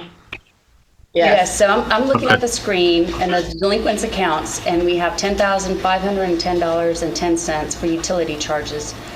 Are we looking to charge those back to the tenants, even though it was the utility allowance that was done for 2024? Are we doing retroactively charging them? No. Okay. So this is where it kind of gets, complicated and confusing. So, for tenants that receive a utility allowance check, if it's a situation where on the 2 bedrooms, the UA had increased, that is, where now we're saying, okay, well, we owe you more. But I've got to get with, I got to finish a conversation with Azalea and say, okay, do we cut a check? Do we create a credit? Is it, be in the situation, that, happen or whatever? How do I exactly handle this if I have to cut a check back to a certain tenant? Not everybody's in that situation. There are situations where, okay, the utility allowance went down and it went retro. So what it did was it automatically adjusted. Let's say they received an $89 UA check from May 1st all the way through May of this or June of this year. Well, it automatically changed that from $89 to $82. So what I had to go do for anybody in that situation is go back and put that credit back on because we already gave them that $89, right? And so I needed to go back and credit that. We can't fault them because the study took so long to get done. So, and that balance is just because of all these adjustments that need to be made. And the majority of the situations that I need to go back to on the 8 or 10 that I said I need to go back to are exactly related to, this utility charges. I recalled my question, or did you have a follow-up? I guess I just want to make sure in the interim, and I think I heard you say this, but until we get this figured out, there are not late fees that are being charged to these tenants. Correct. And what I've got to do is double check. The system can automatically do some things. So sometimes, if not paying attention, I can run what is known as a transaction detail by code. And I was just speaking with Sharon, who was there earlier, that I was going to just double check and make sure that didn't occur. But anybody that would have been charged the late fee for this month, that is going to be redacted. Okay. Please do double check, because that is critically important to me, that we're not charging late fees for accounts that we're not even sure are, accurate. I Certainly. think that's right. That was my question. Yeah, well, the thing, he still didn't answer mine. Like you said, who's gonna pay that money back? Mm-hmm. Yeah, so don't worry about it. I'll get Patrick and them to look into it. Okay. Is there any way that if you have this report by next week, that the board could get circulated like an update on this? And if we need to call an emergency board meeting to discuss, that's one thing, but I definitely want to make sure the board is apprised of this, because it's, I think, on the forefront of all of our minds. Right. If we can get a breakdown on those delinquent rent and utility charges by next week, that would be great. Is that doable? Yes, we could absolutely pull that together once all the adjustments are completed and send that out to Carlos and Patrick and Cora. Thank you. I'd be very grateful for that. You're welcome. Any other questions? No. Thank you very much for speaking with us. Well, thank you. I'm sorry, I don't know where we were in your update. That's okay. That concludes all of the updates, yeah. What does that move us to? I guess we're moving from the bottom up. So tenant portal and property management updates. I do want to hear about that. That is me. So that is me. So I do feel like Kevin has a slide for that. So there was 3 matters that were carried over from the May board meeting, which was a portal with the credit building app that was on there, late fee notices, and communication with Carson Creek tenants. So those were the 3 matters that needed more clarification. The action I took with that is, as of now, the credit building app on that portal has been removed. So that was a matter that was already been taken care of, and it's been confirmed. In May, with Carlos and Carleton Management, I had tenant town hall meetings to address the portal with the credit building app, and then also the late fee notices that there was a memo sent out with the wrong date. So we did have meetings with all of the residents at the sites to go over those matters. If the tenants were not able to attend, we did meeting notes, and they were posted on everyone's door at all the sites as well. In regarding Carson Creek communication, Carlos has, before I've got here, since I'm in my month and a half, Carlos has been having those meetings every month to have updates with Carson Creek. We have started since May. If the tenants are unable to attend the meetings, we do meeting notes, and we email them or mail them out to the tenants. So we want to ensure that we have that transparent communication with all of our tenants, that if they're unable to make these town hall meetings, that we do our meeting notes and we post them on their door. Going forward, I will have monthly meetings on all the sites to deal with any issues or concerns that they're having, or if there's like an emergency situation that has arisen, we will have those meetings as well. So those 3 matters have been taken care of. Could a copy of that flyer with the meeting topics, could that be sent to us? You can. Okay, I would be very grateful. Of course. Of course. Cora, can that also be placed on the website? And when I say that, that way anybody at Carson Creek, if they say they didn't receive it, you can always just go to the website. Yes. I do have a question to Carlos. Didn't we have a tenant at Carson Creek that had a huge outstanding balance? Yes, ma'am. Sorry, Corey. Yeah. No, that's fine. No worries. We had a recent communication with the apartment complex. He was over at Colorado Creek Apartments also. They did notify us late April that he gave notice to the property there. He actually moved back into his country of origin. We haven't been able to properly contact them.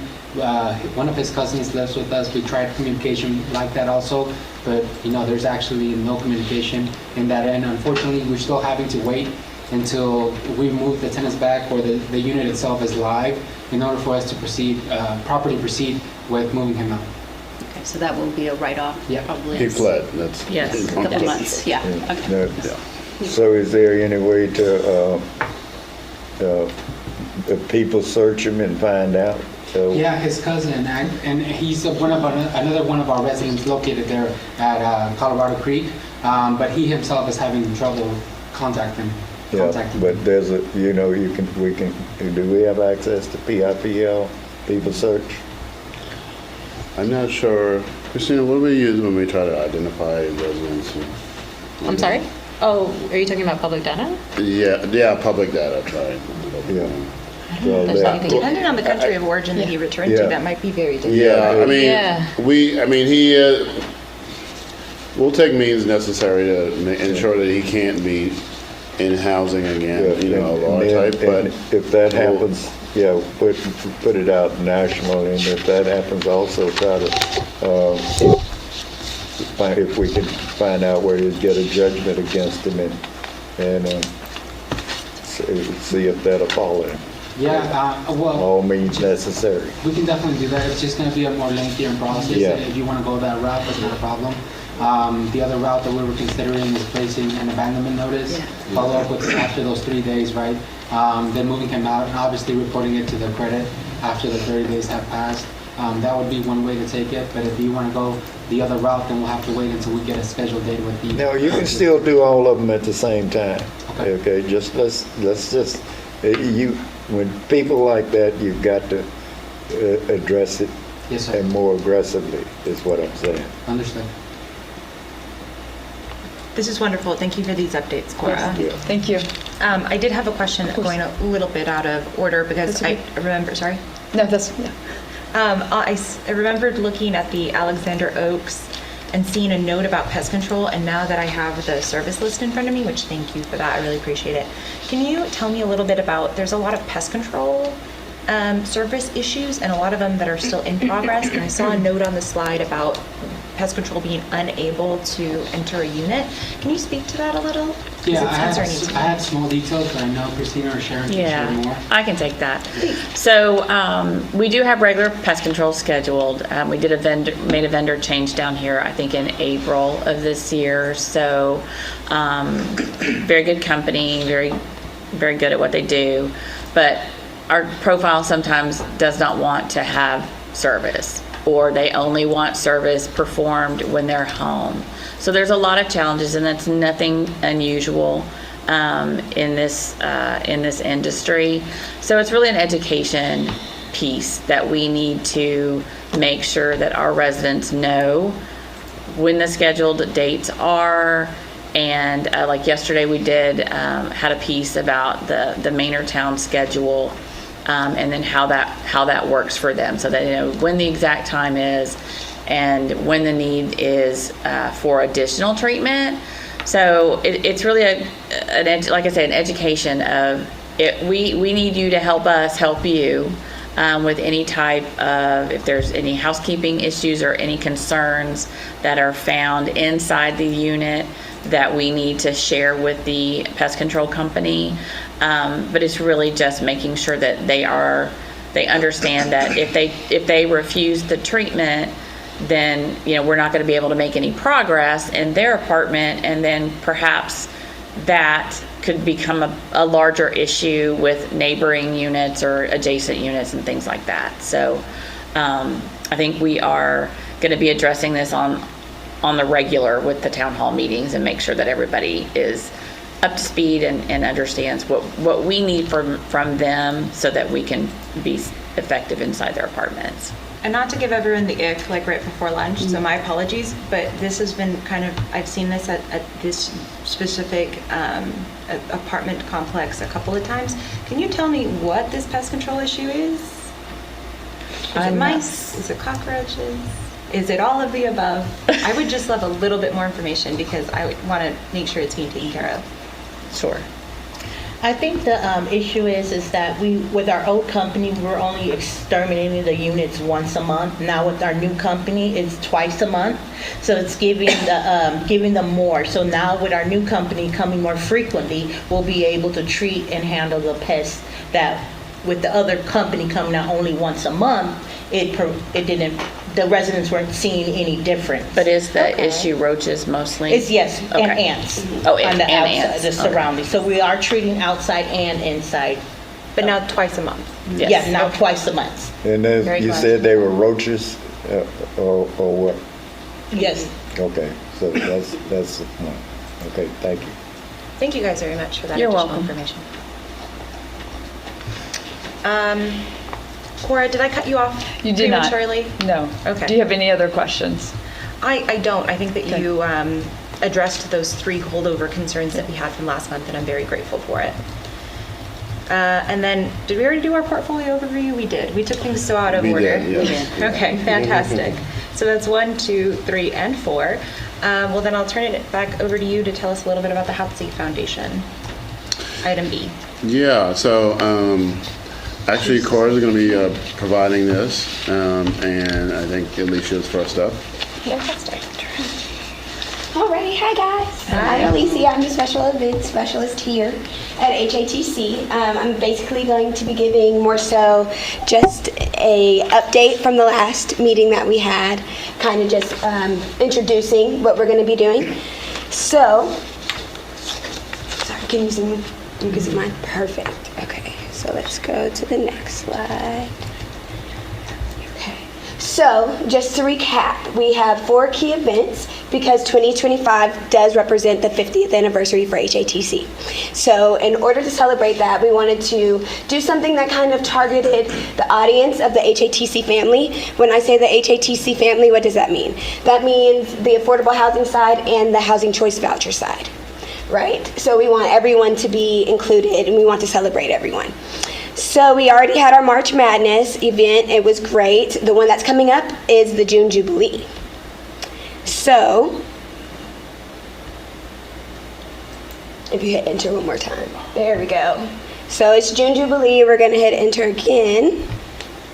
Okay, awesome. So a couple updates from the last meeting, right? So the time has changed. It went from 1 p.m. to I believe 3 to now 5 p.m. because we had such a great response, right? So why do we have such a great response? This time for this event, I decided to go ahead and use email lists that were sent to me for everyone that was for affordable housing and housing choice voucher. I decided to send an email from me to them with this flyer, and we had a great response. Literally within 2 weeks, we had RSVPs for 217 people. We put cards because that's how many people are going to come and play games, right? But out of that 217, I believe 210 actually are from the housing choice voucher side, which we're really excited about because that's the hardest side to get in contact with, right? Because they're not on our actual properties. So we're really excited about that. That then boils down into about 71 families. And then the next event isn't until September, but that is our Senior Caribbean Fall Festival. So for that one is going to be obviously Friday, September 19th, 2025 is going to be from 1 p.m. to 3 p.m. The only 2 updates we have for this one is that the location changed. So we're actually going to be hosting it at the Travis County Community Center in Manor. We are excited about that because they are allowing us to host it free of charge. So we love free of charge. Yeah. So we're going to be hosting it there. It still will be, they still will be playing bingo, dominoes, having tournaments, getting prizes. But we also decided to go ahead and create a survey to give to our seniors so that we can see what else they would want to do, right? We want it to be inclusive, and we want them to want to come. So we're going to be doing that as well. And then last, this is the last of the 4 key events, which is our December Gala. We are super excited about this one, right? Still the same details, same date. So it's going to be Friday, December 12th, 2025, 6 p.m. to 8 p.m. at the Norris Conference Center. The picture that you see here is an accurate resemblance of where it's going to be held. So what you see here is a copy of the email that will be sent out of the sponsorship letter. This also doubles as our press release, and I will touch base back on that when we get to the social media, but this will be sent out as our first phase. What does that mean? So Monday, we are going to be putting out our first blasts for the gala. So we're going to be sending out our first emails to our developers, our partners, and our stakeholders, right? Obviously to you guys too, right? We want you to buy tickets and things of that sort. But so yes, this also doubles as our press release. But not only are we sending emails, we have a plan to send hard copy as well.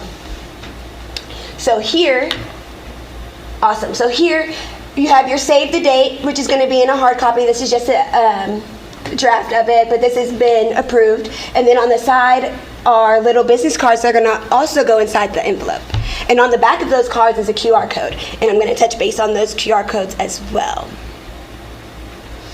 Now, I hope I'm touching base on everything. So, social media mapping, right? So cool. So, we can't just send emails. We can't just send a hard copy, right? We need to post it online. It needs to also be on radio stations. It needs to be where else? Radio stations, KView, things of that. So that's where the press release is going to go.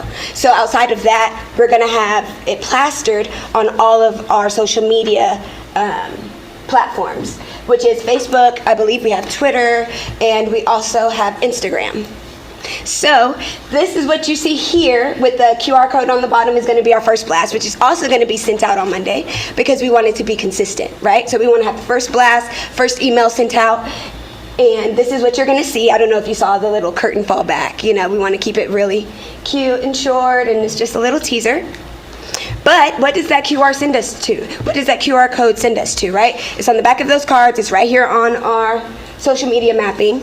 It sends us to the 50th website. We are officially live. We actually have 2 ways of getting there. You can go to the HATC website, and there will be a little tail hanging out that'll say 50th. You can click it, and it'll take you right over here, and you'll see this verbiage. When you scroll down, you'll see verbiage for tickets and sponsorships. Now, for tickets, obviously, there's $60 each. It'll tell you about buying each. Once you buy a ticket, you'll get an email and confirmation.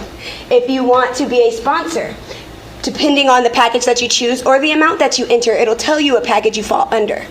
And then you will get an email with the next steps. So we are really excited, and we can now take that money in and move forward. And last but not least, I'm not sure if you saw up there with you guys, we have some promotional items. And of course we have more than just this, but I put this up here because this is what I also provided for you all, right? So we have our car fragrance, what's the right? Air freshener, I'm sorry. We have our 50th air freshener, smells like strawberries. We have a sticker and the pin. Now the fun part about the sticker and the pin is that they're actually going to be mailed out with the save the dates. So nice. And the cards. So that actually wraps up the updating for me. I can't wait to update you guys on more as we move forward. If you have any questions for me, I'm ready.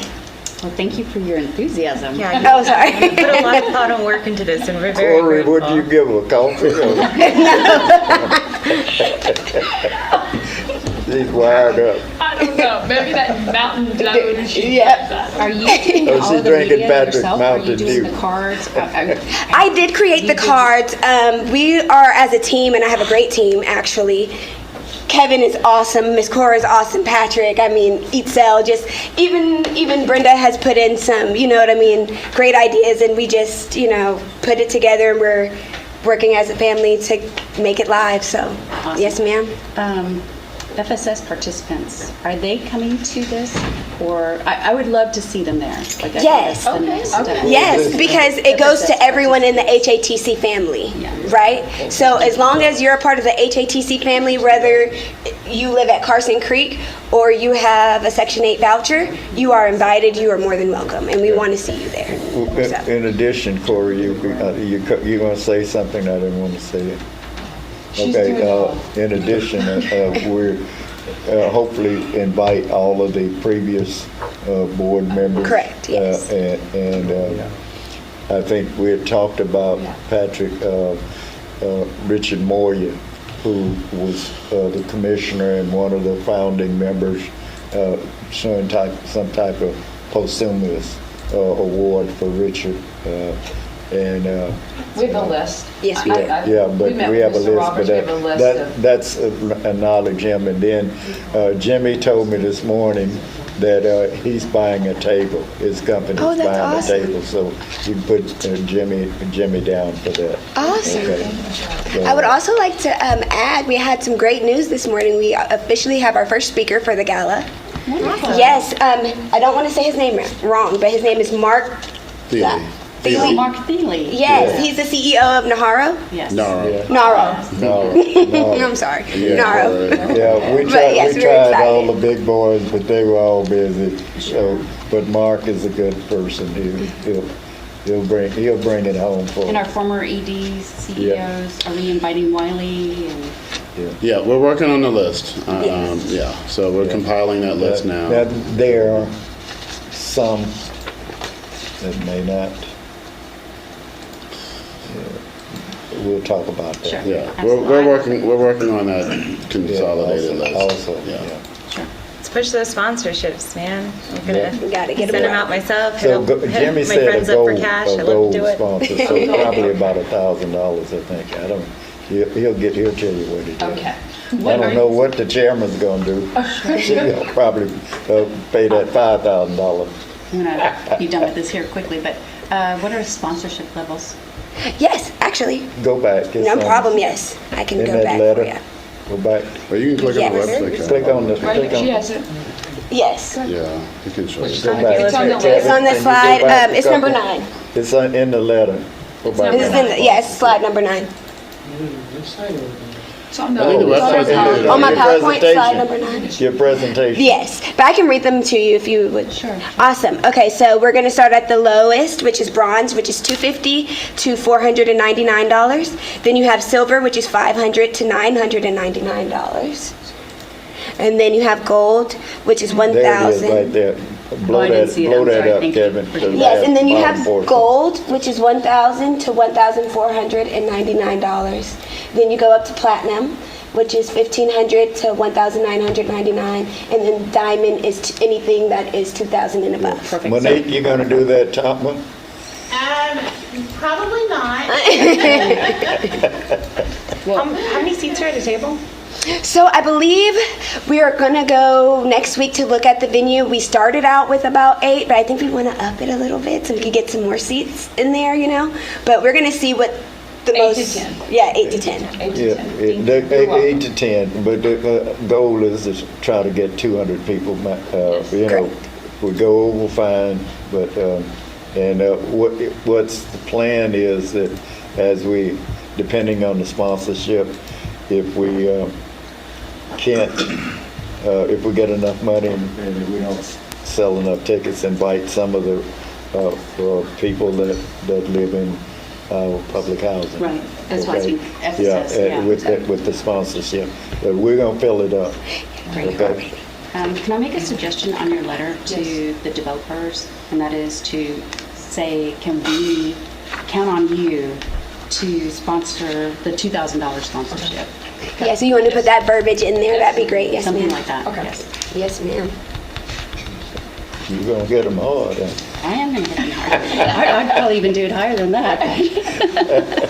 I love it. Well, the goal is to reimburse us and have have a little money left Maybe have over. money for the scholarship. Yeah, yeah.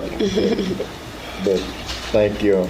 We Thank can you. send one to Boston too. Did you hear what I said? I sure did. Any other communication or discussion on the 50th anniversary? Corey, did you have anything else you wanted? I do, but it's not on the 50th, so it's just to give you just a quick update on future supportive services. We'll move on to Oh, item we haven't- number oh. 2. No. Perfect. We'll move on to HATC Foundation line item 2, Future Supportive Services Initiative. That's me. So just to give you a quick update on that, as of July the 1st, we here at HATC, at Housing Authority, we're going to take a active role and be the primary agency staff. As Alicia likes to say, the family is going to take that lead, and we will be providing those services on site. So right now, we've kind of narrowed it down to youth development, family enrichment, mentoring, and our favorite, senior living engagement. So those are our 4 key areas that we're going to expand our services. The first part, we did introduce that in our May town hall meeting, that we're going to start providing on-site services. We're building our partnerships to bring community members into the sites. What we're doing is we're going to have a survey to go out next month in June, just to get the feedback from the residents. What services do they want? For me, I would want everybody to do yoga, but they didn't like that. So they really, to be honest with you, the seniors, yesterday we had a meeting, they wanted computer literacy. They want to know how to use a computer. They want to know how to text. They also want a language class. They want an English and a Spanish language class. So they had a whole list yesterday at the seniors. So that's our first thing. So after compiling those survey results, then we will start phasing in partnerships or services that we can provide ourselves. So as of July, we will be taking the lead on these services. So we have a contract with Big Austin. Is this going to take place of their contract? Yes, And when ma'am. does their contract expire? The end of June. End of June. Perfect. Thank you. And as far as yoga, you need to put goat yoga, and maybe you'll have a response. That's what you do here in Texas. Okay, goat yoga. I'm going to remember that. So, so that's where we are with just expanding those services on site. And when I say on site, I'm not going to forget the housing voucher program as well. We're going to find a way to be able to provide those services too. Maybe at central sites, maybe at different locations, so we can again have the whole family. The voucher program and FSS. What can we do to provide financial counseling services, and so it may be something that we can do a cheat sheet of what things that people need to know, and and so that we don't have these delinquent issues in financial counseling. And I noticed Carlson every month has got somebody that they're talking to about late rent. So That is one of the areas on the survey that it put is money management, financial counseling, so we can bring an outside source. So maybe they'll feel more comfortable with a neutral party coming in to give them those tools to be more successful, be more self-sufficient. So that is for sure on our survey. So we're going to add that to like a calendar of services that we're going to provide. They may not want it, but Well, we need to yes, give it. we're going to offer it to them. Well, that's a good point. We're going to is offer it. Folks don't typically identify that as something they're looking forward to. Right. I will tell you, Big did do a bit of financial literacy. I think what I should say, just as an aside, some of what we noticed was just a method of delivery for some of the services.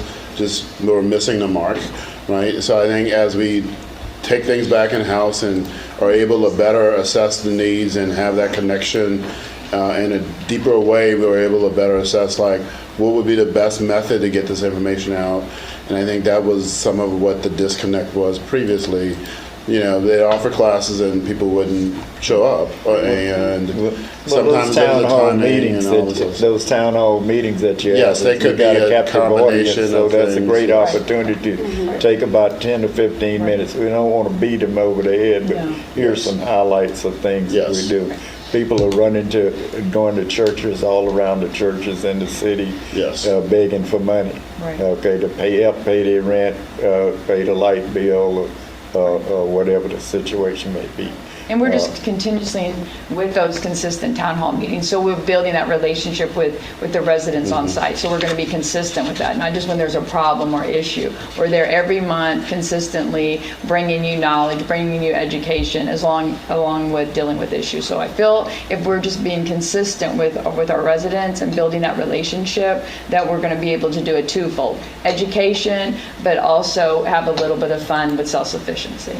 Can we also add something to that, is maybe ask people to bring a canned good for the gala, and we can start a little pantry like at the various properties. Okay. If people run out of food, they can run grab a little box or something of that nature.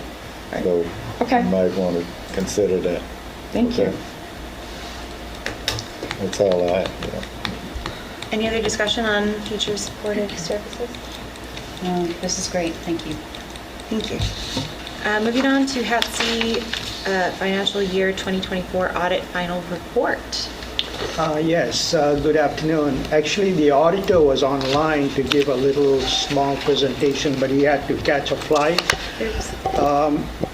I'll just fill in. This was an audit for fiscal year ending December 31st, 2024. It was a clean audit. Whenever you get federal funds over $750,000, you have to have an audit. So we had federal funds totaling like $12 million, most of it in HCV funds.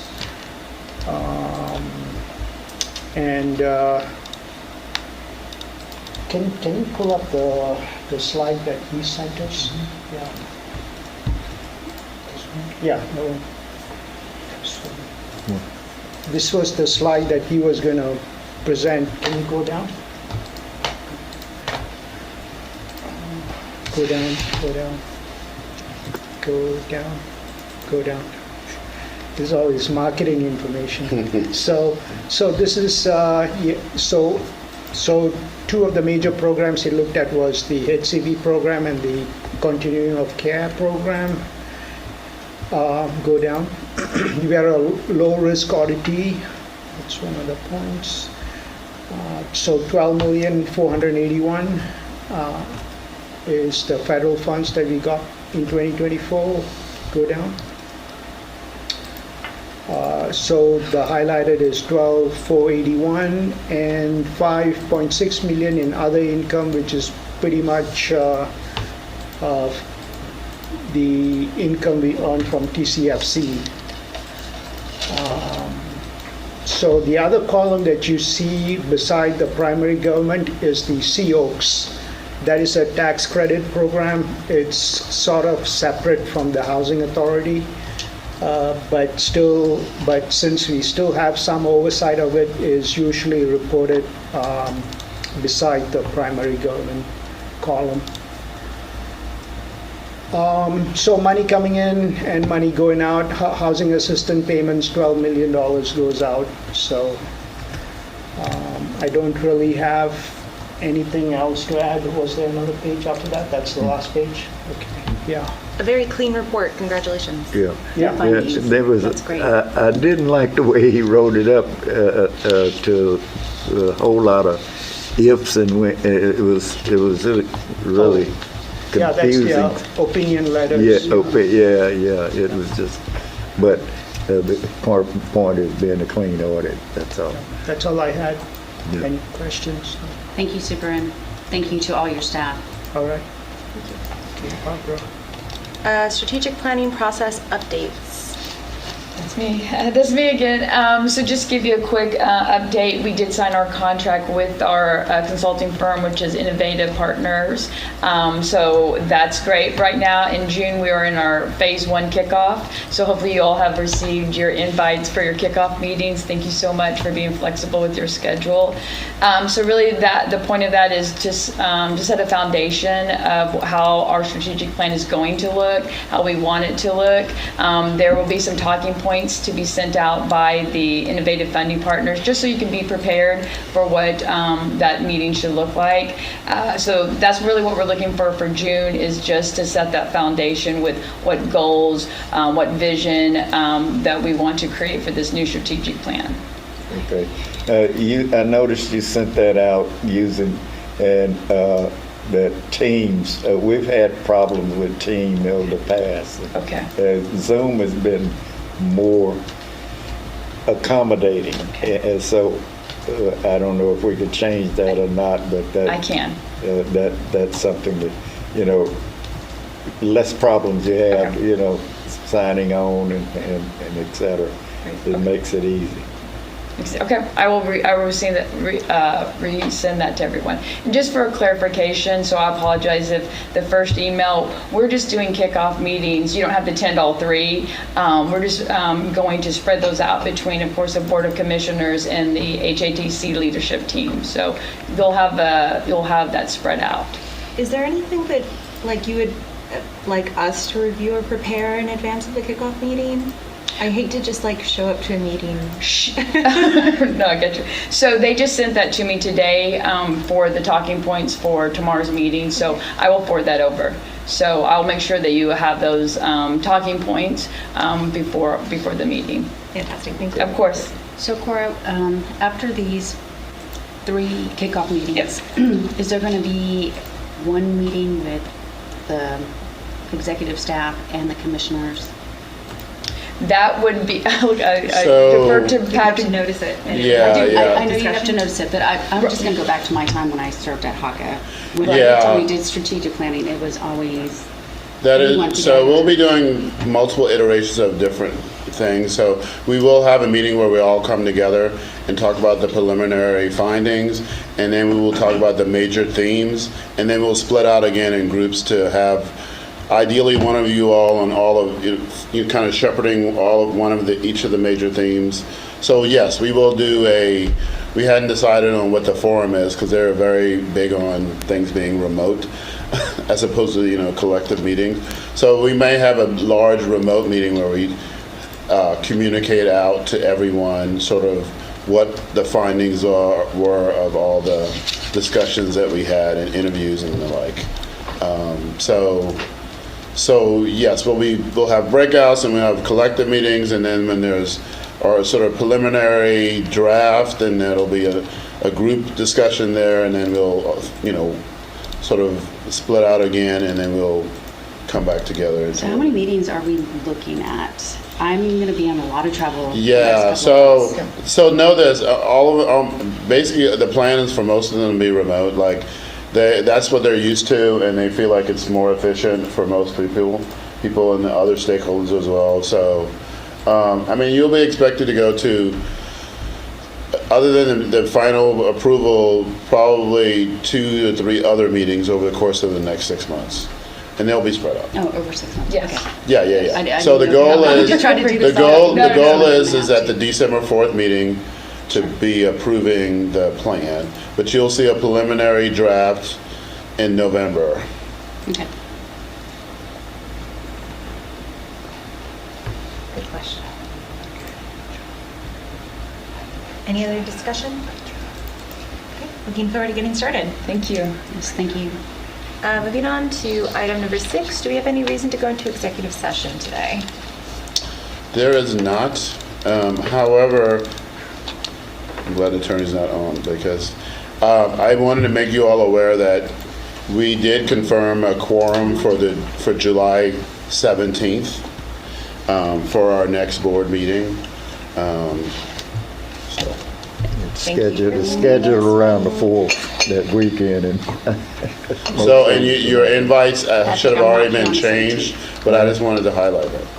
I'm out of town on the 17th. Oh, you were? I am, sorry. It was You were decided here? for the weekend. Yeah, I think, and then I I think Jimmy and Cheryl scheduled. No, we definitely had a majority for the 17th. Okay. So we just went forward with changing that. Thank you very much. What time is this meeting tomorrow, you said, Cora? Your meeting, sir, is next Thursday at 1 o'clock. Okay, all right, that's what I was trying to make sure. Hearing no reason to go into executive session, I will entertain a motion to adjourn. So moved. So moved, thank you. All those in favor? Aye. Christina, you didn't say anything Okay. today, you've been mighty quiet.